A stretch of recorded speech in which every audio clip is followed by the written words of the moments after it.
Москва шаарынын жашоочусу Варя Варцова кыргызстандык таксист аны 8 саат күтүп капчыгын кайтарган үчүн ыраазычылык билдирди. Варя Варцова Фейсбуктагы баракчасына таңкы 5те аэропорттон кайтып келгенин, аны үйүнө кыргызстандык таксист жеткиргенин жазды. Ал документ, акча жана кредиттик карталары салынган капчыгын таксиде унутуп калганын уктап тургандан кийин гана билген. Мен кредиттик карталарымды блоктоп, документтеримди калыбына келтирүү керектигин ойлонуп жатсам, атам терезени карап сыртта таксинин жанында турган жигит кокустан сенин айдоочуң эмес беле деп калды. Мен көчөгө чуркап чыктым, ал чын эле дал ошол кыргызстандык таксист экен. Ал мени сураштырып 8 саат көчөдө жүрүптүр.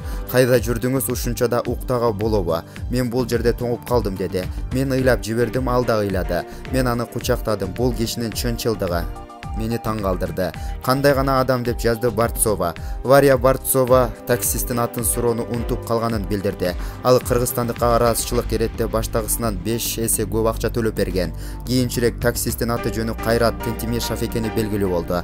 Варцова жергиликтүү маалымат каражаттарына берген интервьюсунда буга чейин Бишкекте болгонун, бул өлкөнү таануу үчүн дагы узак мөөнөткө келип кетүүнү каалай турганын айткан.